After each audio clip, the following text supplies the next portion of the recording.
자, 이번에는 육합을 한번 살펴보겠습니다. 자, 육합은요, 그러니까 합의 종류가 6가지라 그래서 육합입니다. 6가지 종류의 합이 있는데, 육합을 나눌 때는 보통 이렇게 좌우면을 이렇게 나누죠.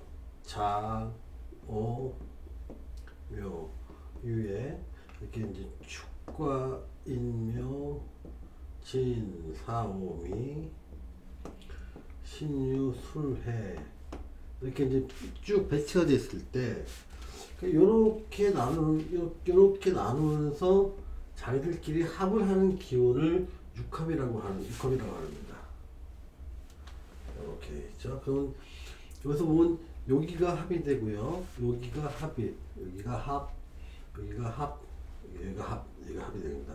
즉 다시 말하면 자축이 육합을 이루는 것이 되고요. 그러니까 인해가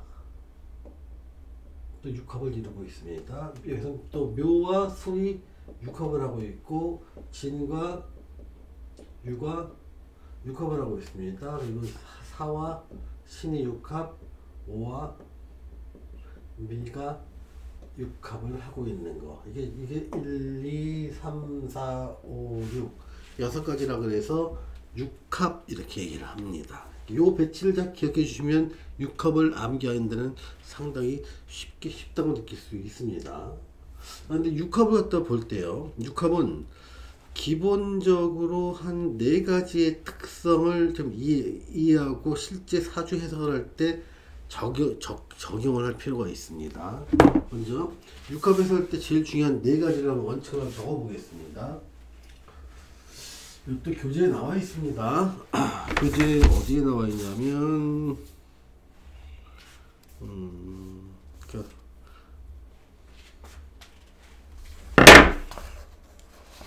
314페이지 나와 있네요.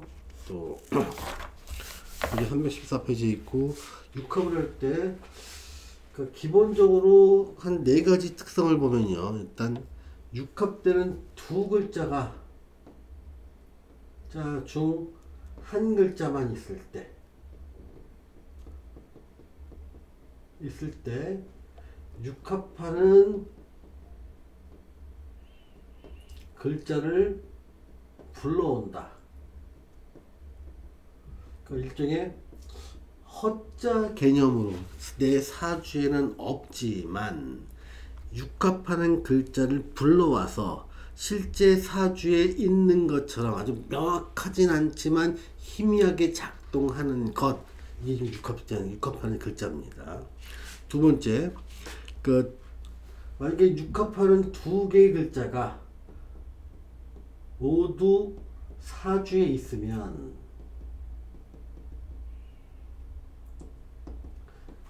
두 글자를 모두 안정화시키는데 의미가 있습니다. 자, 그러니까 요건 좀 더 설명할게요. 세 번째는요, 그러니까 육합하는 글자를 방충하는 글자가 있으면 그걸 해라고 하거든요. 해가 있으면 불러오지 못한다는 거예요. 못한다. 네 번째는 육합을 어떤 부부의 인연법으로도 적용합니다. 이 4가지를 갖다가 예시를 들어가면서 좀 하나하나 곱씹어보는 시간을 좀 가져보겠습니다. 자, 이제 육합은 제가 여기다 정리를 해볼게요. 자축이 있고요, 인과 해가 있습니다. 묘와 술이 있고요, 진과 유가 있습니다. 그다음에 사와 신이 있고요, 오와 미가 있습니다. 자, 먼저 2글자 중 한 글자만 사주에 있을 때 육합하는 글자를 불러온다. 이게 지금 무슨 말인지 한번 예시를 통해서 말해볼게요. 그건 이제 예제 2번, 그러니까 여러분 교재 뭐 310페이지, 317페이지요. 예제 2에 지금 나와 있습니다. 자, 예제 2를 보면요. 이렇게 되어 있습니다. 신의, 또 신묘, 경자, 을류 이렇게 나와 있습니다. 자, 요걸 보면 이제 오행 배치도를 이제 쭉 보면요. 이렇게 배치를 해보면 경, 신, 을, 해, 묘, 자, 유 이렇게 되어 있죠. 자, 요 오행 배치도를 볼 때 인성이 완전히 비어 있죠. 그러니까 하나도 글자가 없는 겁니다.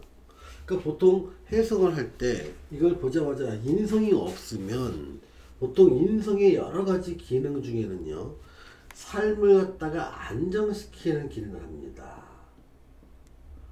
예를 들면 이 사람이 자동차라고 하면 비유를 할 때 비견과 겁재, 여기에는요 이 사람의 어떤 엔진 정도를 말합니다. 자동차라고 하면 그 비견 겁재가 많다는 건 엔진이 용량이 뭐 요새 5000cc쯤 되는 게 굉장히 강하, 5000cc 될 만큼 강하다는 겁니다. 그러니까 이 사람인데 근데 엔진이 굉장히 크고요. 이 식신과 상관은요, 어떤 악셀레이터나 가속 페달을 말합니다.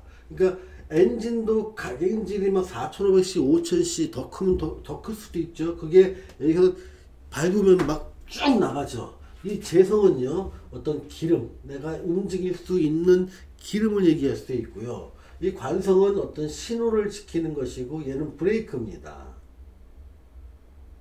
그러니까 이걸 보면 자동차에 비유해 보면 엔진은 엄청 크고 밟으면 속도가 엄청 나고 기름은 충분한데 문제는 신호를 지키지 않는다는 거죠. 또 브레이크가 없다 보니까 한번 잘못되면 대형 사고가 이루어질 수 있다는 걸 알 수 있습니다. 대형 사고는 뭐다? 삶의 굴곡을 말합니다. 그러니까 이런 경우는요, 엄청난 가속을 낼 수 있지만 브레이크가 없기 때문에 부딪히면 엄청난 손실로 이어질 가능성이 높다. 이걸 다른 말로 뭐한다? 인성이 없으니 삶의 굴곡이 크다라고 정의를 하는 겁니다. 그런데 여기에는 그러니까 이 사람이 인성이 정말 없느냐를 한번 살펴볼 필요가 있을 때 이 배치를 할 때는 있는 글자만 배치를 할 수밖에 없죠. 근데 여기에 육합되는 글자를 한번 보겠습니다. 자, 요 유에는 지금 뭐가 육합이 올라오죠?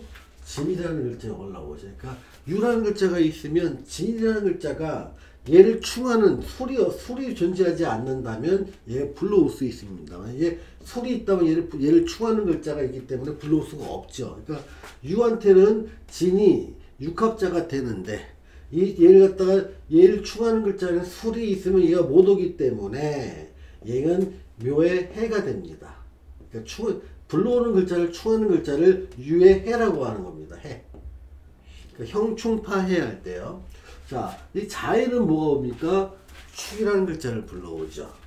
축이라는 글자를 불러오는데 만약에 이 축을 갖다가 충하는 미라는 글자가 있으면 얘를 못 불러오는데 미라는 글자가 없죠. 그럼 얘를 불러오는 겁니다. 그러니까 미라는 글자는 이 자한테 해라고 하는 거죠. 이 묘에는요, 또 뭐가 불러옵니까? 술을 불러오죠. 술을 불러오는데 여기 만약에 사주에 진이라든가 진이나 사주나 운에서 진이 왔다면 술을 못 불러옵니다. 왜냐하면 진은요, 술을 충하고 있죠. 그러니까 진은 묘의 해가 됩니다. 그러니까 여기서는요, 드러나지는 않았지만 진과 술, 축과 술, 여기에 진도 있고 술도 있고 축도 어느 정도 희미하게 존재하고 있다는 겁니다. 그러니까 이 사주는요, 브레이크가 없는 게 아니라 브레이크가 있는데 확실하게 빡빡빡 제어력을 갖는 게 아니라 조금 느슨한 브레이크 역할 정도는 존재한다. 이렇게 사주를 볼 수 있기 때문에 그러니까 이 사람이 노력만 한다면 얘가 내 브레이크가 잘 안 들으니까 내 브레이크가 더 들을 수 있을 정도의 속도만 제어할 수 있다면 사고는 안 날 것이다. 그 말은 무엇이다? 이 인성, 여기를 갖다가 어떤 멘토를 놓고, 인성이니까 내가 평소에 내 마음대로 하는 것이 아니라 중요한 결정을 할 때마다 멘토의 의견을 적극적으로 받아들이면 얘가 선명해지고 브레이크가 강하게 작동하는 것 같은 효과가 있으니 삶에 큰 굴곡은 없을 것이요. 멘토의 의견, 주변 사람들의 조언을 무시하고 내 맘대로 하면 브레이크가 없는 모양으로 될 것이니 사고가 나면 크게 낼 것이다. 즉 삶에서 큰 손실 같은 걸 날 가능성도 크다. 그래서 양쪽 기능을 다 가지고 있는 것을 봅니다. 이럴 때 지금 보는 것보다 두 글자 중 한 글자만 있을 때 사주에 지는 이 둘이 육합입니다. 근데 한 글자만 있을 때 얘를 추가하는 글자가 없으면 육합하는 글자를 불러온다. 얘는 허자로 불러왔기 때문에 사주엔 없지만 희미하게 작동을 해서 있는 것처럼 해석할 때가 많다. 이게 좀 육합의 정입니다. 똑같이 불러오는 것. 이렇게 없는 글자는 추가하는 글자가 없으면 육합되는 모양으로 불러오는 기능이 있습니다. 그래서 얘를 직접적으로 강하게 해석하진 않지만 아예 없는 것처럼 해석하지도 않는다. 약간 희미하게 역할이 조금 줄어든 모양으로 해석을 한다. 없다고 단정 못하는 게 아니라 있지만 기능이 떨어진다. 이 정도로 이 인성을 해석하면 되는 겁니다. 이 서주는요, 이 얘가 육합을 불러놓은 자가 얘가 없으면 100% 여러 번 망하게 됩니다. 근데 있으니까 자기가 통제력을 발휘할 수, 신경만 쓰고 있다면 통제력을 발휘할 수 있는 사주가 됩니다. 두 번째, 두 글자 모두 사주에 있으면 두 글자를 안정시키는 역할을 한다고 했습니다. 요걸 한번 보겠습니다. 얘는 예제 1에서 한번 보겠습니다. 예제 1은 315페이지에 있네요.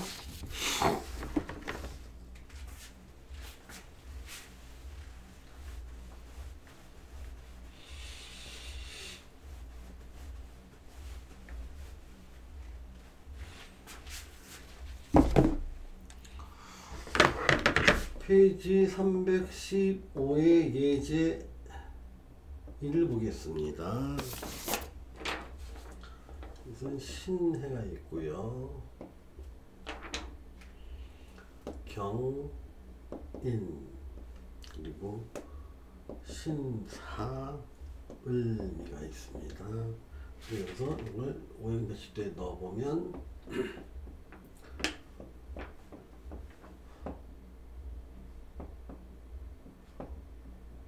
경을 인삼이 이렇게 매치가 됩니다. 자, 그럼 여기서 지금 인과 해는 서로 육합을 하고 있죠. 그러니까 육합을 하고 있을 때 얘를 추가하는 글자나 얘를 추가하는 글자가 와도 이 둘은 크게 흔들리지 않는다는 겁니다. 이 글자를 안정시킨다는 겁니다. 즉 외부에서 신이라는 운이 와서 인을 추가할 때 이 사람이 남편이라면 부인이 옆에 있으니까 남편과 부인 함께 있을 때는 외부에서 이 한쪽 사람을 갖다가 만약에 때리려고 해도 이 사람이 신고를 할 수 있고, 또 여기서 둘 사이에 어떤 둘 대 편을 먹고 얘랑 덤비니까 얘가 함부로 할 수가 없는 겁니다. 그래서 이렇게 두 개 같이 있으면 추가하는 글자가 왔을 때 얘가 흔들림이 작습니다. 여기서 이거 현상을 한번 볼게요. 이 신이라는 글자는 이 신일간한테는 겁재가 됩니다. 겁재는 대체로 누군가 나한테 제안을 하는 경쟁자가 되거나 동료가 되기도 합니다. 경쟁자의 제안으로 인해서 어떤 인을 흔드는 거니까 정제를 흔드는 거죠. 내 돈을 딴 데다 투자하자고 꼬시는 겁니다. 그럴 때 해가 작동을 하니까 얘는 상관이죠. 상관은 여러 가지 비상한 방법으로 조사를 하는 것도 상관입니다. 그러니까 내가 조사를 한번 해봤더니 야, 네가 말한 거 별로 흥미가 없어. 그래서 나는 투자를 안 할 거야. 그러니까 신이 인을 추가하지 못하게 얘가 막아주는 겁니다. 그러니까 이 주변 사람들이 와서 투자를 권유하지만 얘 말을 안 들으니까 내가 안정된 돈이 날아가지 않는다. 이렇게 해석하는 경우도 많습니다. 근데 이제 여기서 똑같이 해도 이 상관이라는 거죠. 이 해라는 것들이 얘한테 보호받고 있죠. 그러니까 이 사람은요, 상관이라는 걸 해를 써서 어떤 제조를 하거나 강의를 하거나 어떤 상담을 한다면 이 해가 뭘 물고 옵니까? 인이라고 하는 정제를 물고 오죠. 이건 제조나 강의나 상담을 하면 정제라고 하는 안정된 소득이 많이 생기는 사주입니다. 즉, 이 둘은 서로 연결되어 있기 때문에 서로 주고받는 힘이 있기 때문에 이 둘을 직업으로 쓰는 것이 좋겠다. 자, 이제 여기서 보면 이제 해라는 조건이 들어갑니다. 요 글자는 보겠습니다. 사는 사실 얘랑 육합되는 글자는 신이 됩니다. 그렇죠? 그러니까 사라는 글자가 이 얘를 불러와야 되는데 이 사주에서 얘를 충하는 인이라는 게 바로 옆에 있다 보니까 얘를 못 불러옵니다. 즉, 이 사람은요, 어떤 자기의 배우자격인 신이라는 글자를 불러오지 못하기 때문에 혼자 있는 겁니다. 이럴 때는요, 해라는 글자가 와서 얘를 충할 때 이 자체가 흔들려 버립니다. 즉, 이 사람은요, 이 사가의 관이죠.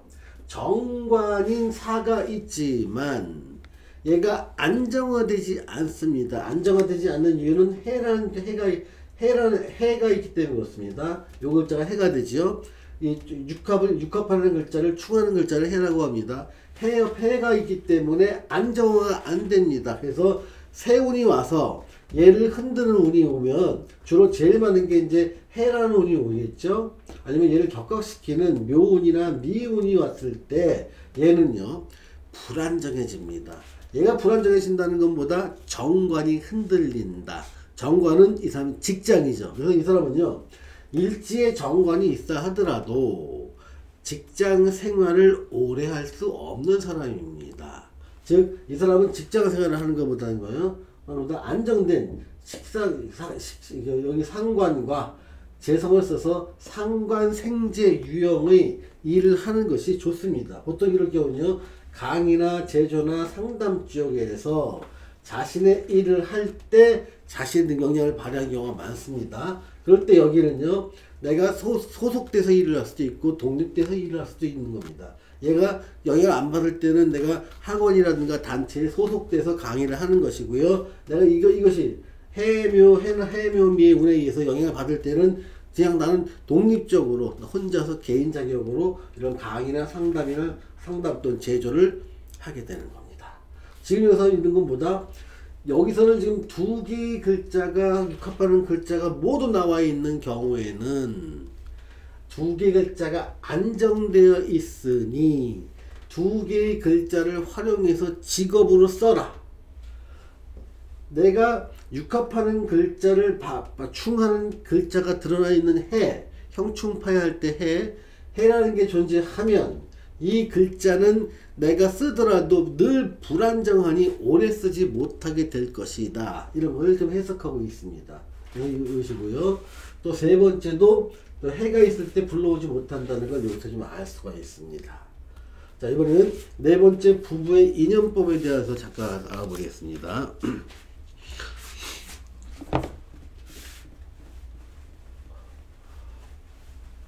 그러니까 부부의 인연법에 적용할 때는 주로 일주를 많이 보는데요.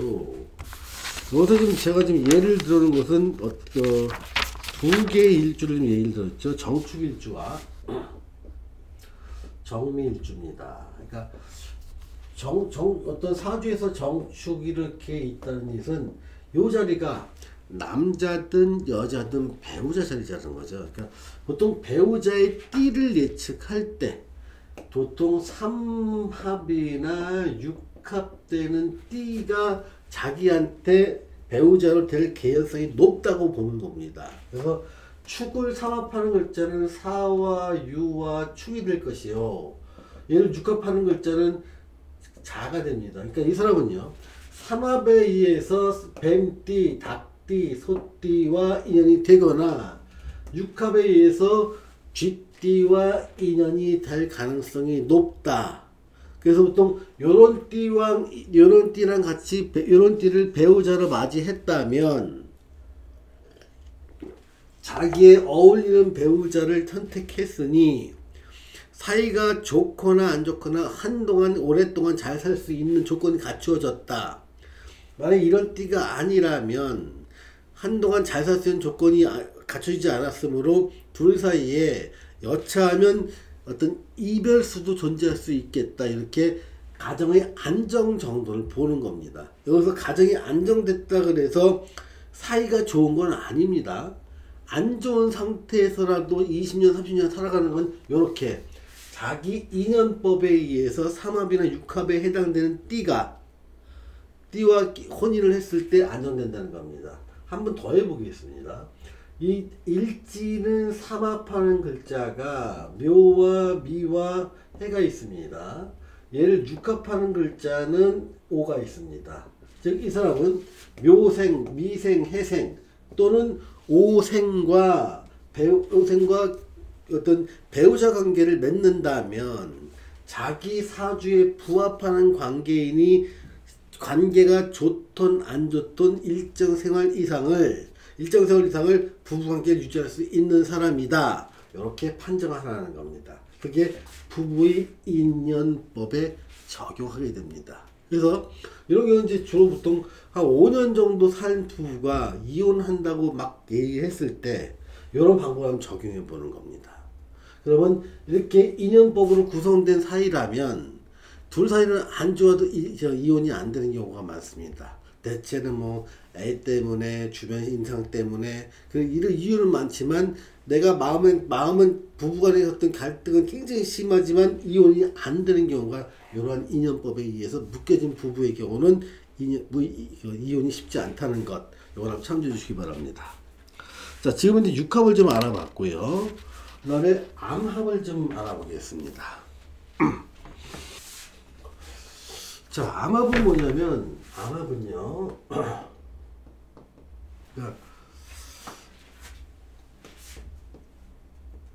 드러난 천간과 지장간이 합을 하는 겁니다.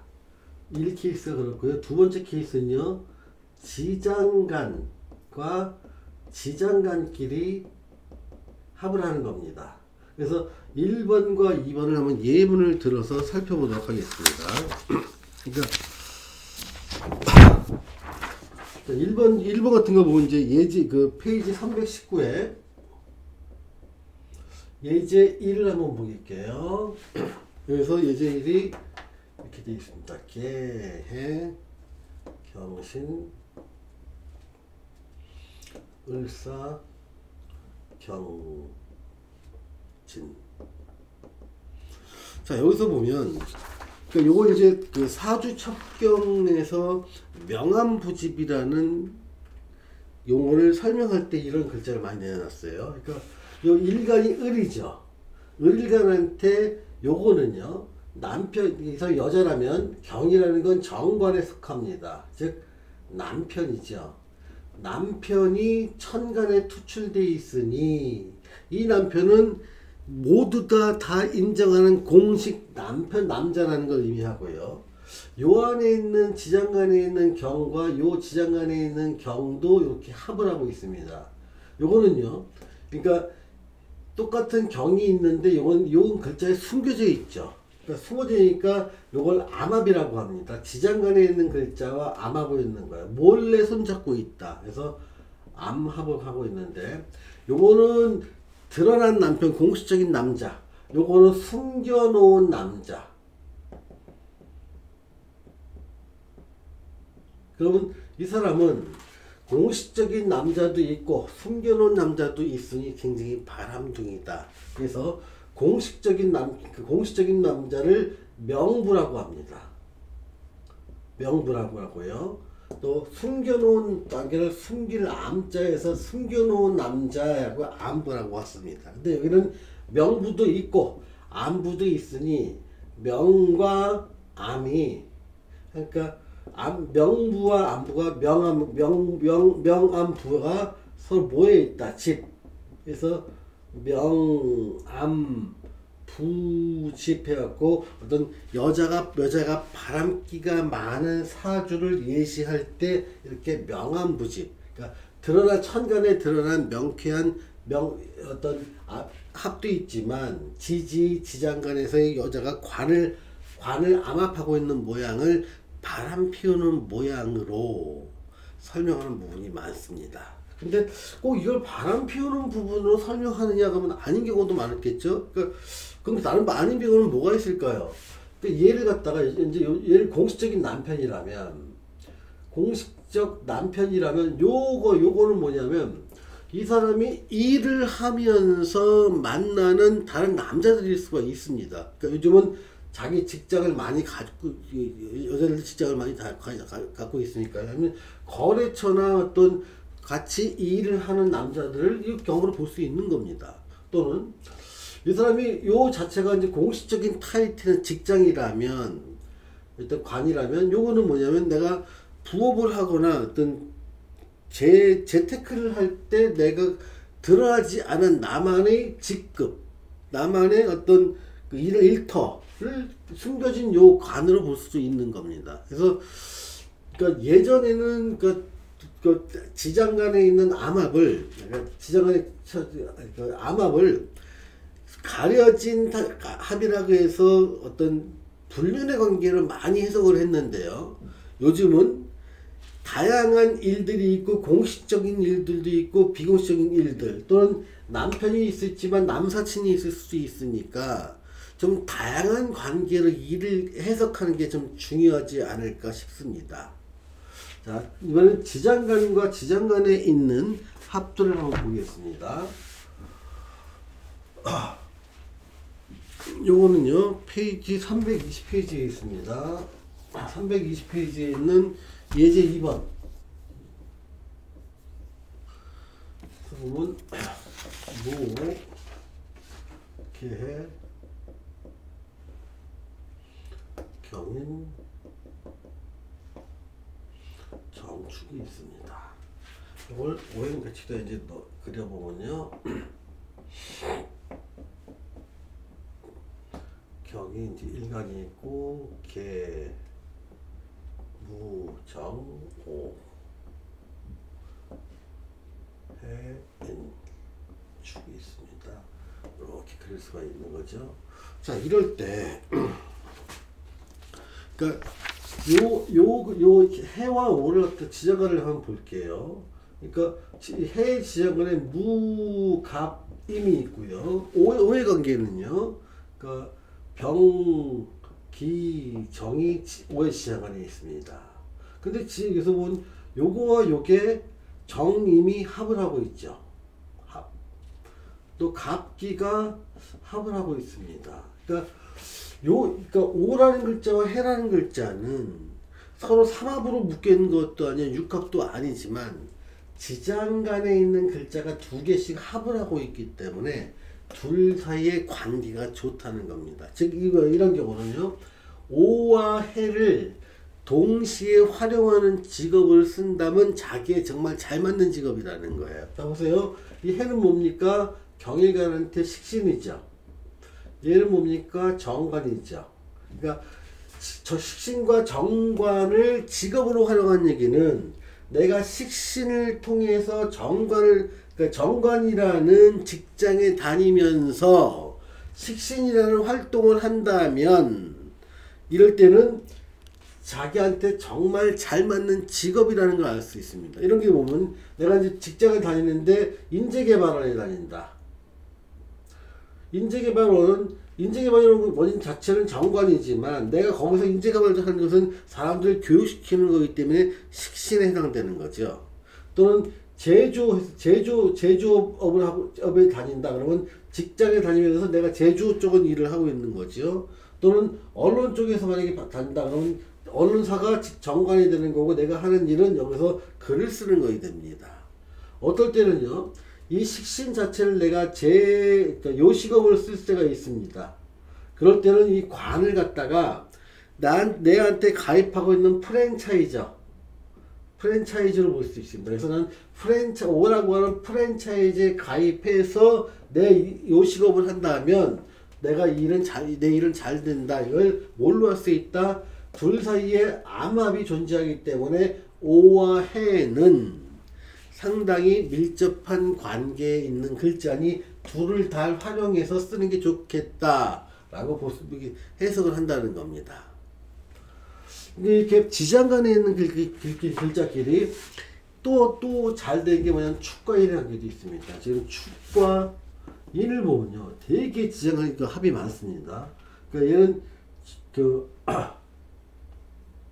개와 신과 기가 있고요. 얘는 무와 병과 갑이 있습니다. 자, 여기서 보세요. 무게가 합을 하고 있고 병신이 합을 하고 갑과 기가 합을 하니까 오와 해보다 훨씬 더 좋은 관계를 유지하고 있죠. 그래서 이 축과 인도 어떤 거의 합에 준하는 강력한 끌어당기는 힘이 있습니다. 이게 이제 어떻게 보면 나중에 이제 우합이라고 해갖고 귀퉁이 합을 말하기도 하지만, 그러니까 지장간끼리 합을 많이 하고 있는 글자 두 개의 관계는 서로 밀접한 관계에 있더라. 이게 이제 지장간의 암합을 해석할 때 어떤 명확한 거에 플러스 조금 정보로 활용한다면 좀 더 폭넓은 해석이 가능해집니다. 자, 이제 마지막으로 우합을 한번 보겠습니다.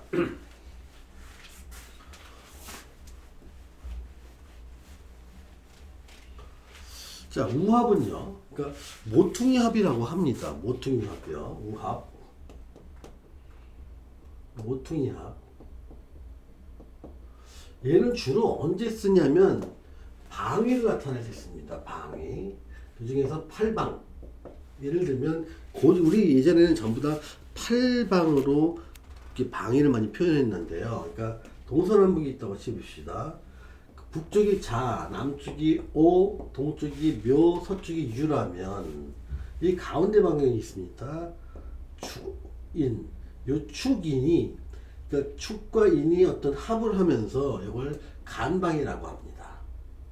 간방. 여기 진과 사가 모여서 여기를 갖다가 손방이라고 합니다. 오미와 신이 모여서 요 부분을 곤방이라고 합니다. 여기 술과 해가 모여서 건방이라고 합니다. 그러니까 방위를 하나, 둘, 셋, 넷, 다섯, 여섯, 일곱, 여덟 개의 방위로 나눌 때, 요 가운데, 그러니까 좌오묘 가운데서 있는 두 개의 거를 하나의 방위로 봐서 팔방으로 엮을 때, 요 우합이라는 개념을 좀 집어넣어서 쓴다는 것이죠. 근데 실제로, 그러니까 요거 갖다가 이렇게 합의 기능이 많은 거는, 그러니까 축과 인이 지장간의 어떤 강한 합 때문에 이끌림은 있지만, 그러니까 사실은 술과 해는 우합보다는 이 술과 해가 진과 사는요, 찰나지망을 해석할 때 훨씬 더 강력하게 쓰입니다. 그러니까 요거는요, 그러니까 그렇게 합의 기능이 아니라 미와 신끼리는요, 신을 좀 낳아주는 관계로서의 미, 그러니까 토 중에서 토생금이 가능한 것 중에서 가장 토생금이 잘하는 게 미와 신의 관계라고 요 모퉁이 합에서 읽어주는 겁니다. 자, 오늘은요, 지금 이제 그 생극재화 중에서 화에 대한 내용을 쭉 한번 알아봤습니다. 자, 지금은 이제 오행론에 대한 강의는요, 여기서 지금 모두 마칠 것이고요. 다음 시간부터는 12신살론을 한번 강의해 보겠습니다. 그러니까 12신살이, 그러니까 알기는 알아도 얘를 어떻게 적용하는지에 대해서 정확히 모르는 사람이 많기 때문에 이 부분 한번 본격적인 강의를 한번 해보겠습니다. 자, 그럼 다음 시간에는 12신살 중에서 겁살부터 한번 해볼게요. 겁살부터 제살, 천살 이렇게 쭉 나갈 겁니다. 그래서 겁살에 대한 교재를 갖고 강의를 할 겁니다. 자, 다음 시간까지 안녕히 계십시오. 감사합니다.